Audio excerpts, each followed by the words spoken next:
Assalamualaikum warahmatullahi wabarakatuh teman-teman semua. Terima kasih sudah mengklik video ini dan semoga teman-teman dalam kondisi yang sehat walafiat selalu, dimudahkan terus segala urusan dan dimurahkan rezekinya, serta dilindungi Allah Subhanahu wa Ta'ala dimanapun semua berada. Amin ya robbal alamin.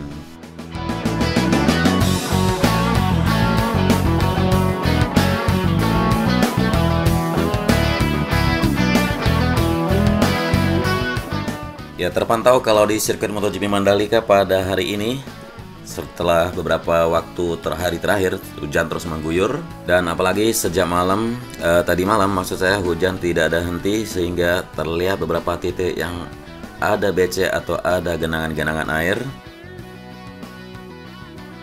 Jadi kita akan memantau apa saja dan di mana saja titik pengerjaan pada hari ini, dan progres pencapaiannya juga mungkin tidak terlalu komplit akan kita bahas karena kemarin kita sudah membahas kalau updatean terkini yang sudah saya bagikan, pencapaian dari sejauh ini sekitar hampir 80% dari keseluruhan project.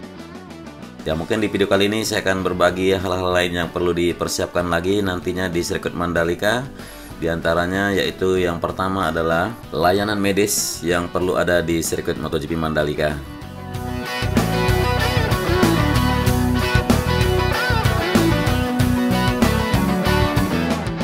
Ya, kita tahu layanan medis termasuk peralatan, yaitu kendaraan bahkan personel harus diatur sedemikian rupa oleh FIM untuk memastikan bahwa pembalap yang terluka mendapatkan tindakan medis dengan cepat dan tepat.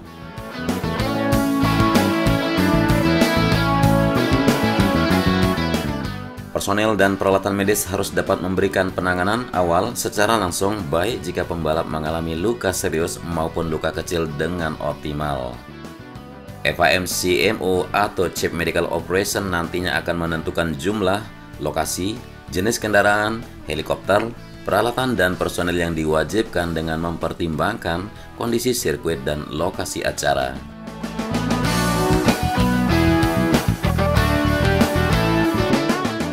Adapun anggota medis, perawat, dan paramedik harus memiliki kemampuan yang pengalaman dalam melakukan CPR atau Cardiopulmonary Resuscitation, kemudian diagnosis dan penanganan pasien yang terluka.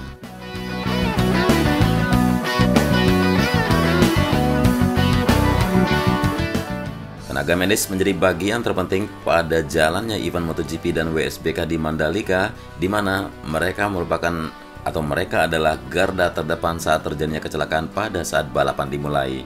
Dan insiden yang menimpa pembalap Moto3 pekan lalu, Jason Dupasquier, telah memperlihatkan betapa pentingnya peran tenaga medis.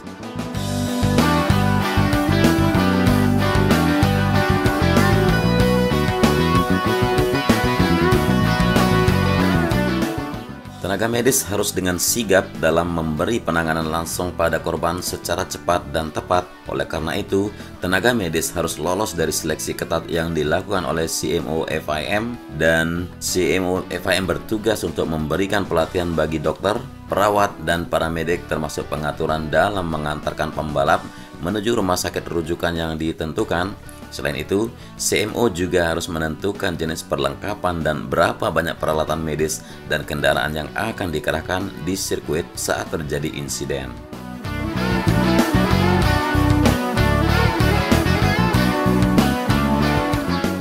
Jadi kita sudah tahu bagaimana jarak rumah sakit Mandalika dari sirkuit MotoGP di Mandalika di Lombok Selatan, dan nantinya akan kolaborasi dengan tim Marshall juga yang bertugas di lapangan.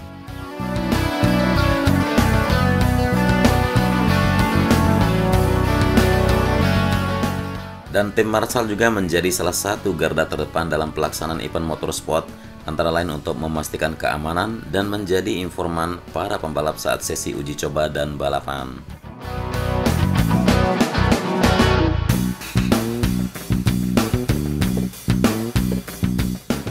Unit Marshall yang bertugas di pinggir sirkuit saat sedang berlangsungnya MotoGP, Moto2, dan Moto3 memiliki kewajiban untuk membantu para pembalap jika mereka terjatuh pada lintasan sirkuit dan membantu tenaga lainnya.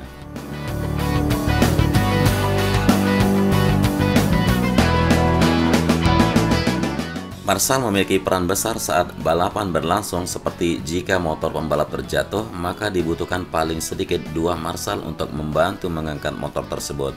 Selain itu, ada juga flag marshal yang bertugas untuk memberikan signal terhadap para pembalap lainnya.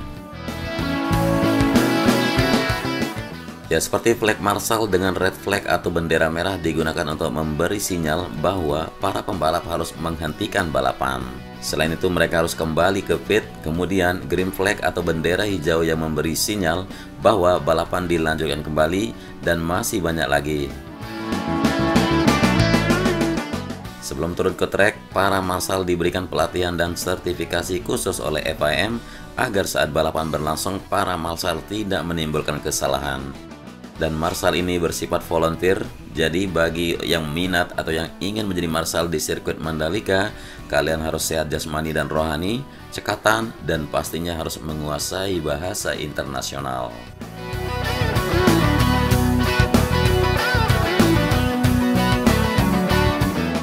Ya, mengenai medical center yang akan berada di sirkuit MotoGP Mandalika, nantinya akan berlokasi langsung di samping sirkuit, persisnya di samping pedok. Kalau nggak salah lokasinya sudah ditentukan di sisi timur dari sisi sayap sebelah kiri untuk tunnel 1.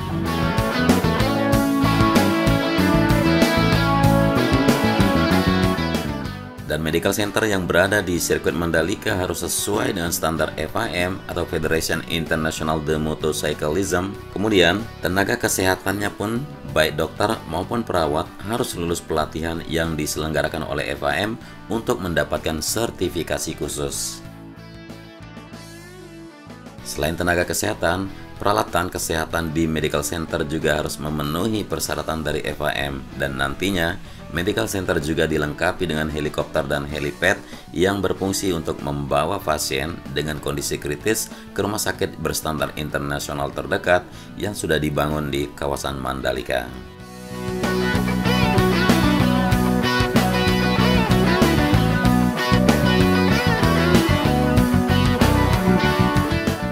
Dan kita tahu sekitar lebih dari 2.000 personil dari tim Dorna Sport, IRTA, pembalap, dan kru akan mendarat di Bandara Internasional Lombok dalam 1 minggu menjelang rangkaian event MotoGP. Dan total lebih dari hal tersebut juga akan datang dari tim dari Moto2, Moto3, belum lagi dan event lainnya seperti World Superbike.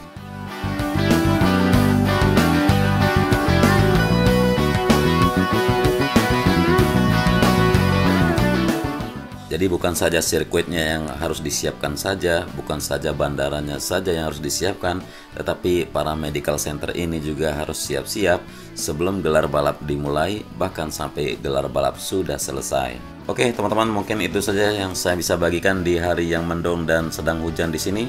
Kurang lebihnya mohon maaf. Wassalamualaikum warahmatullahi wabarakatuh.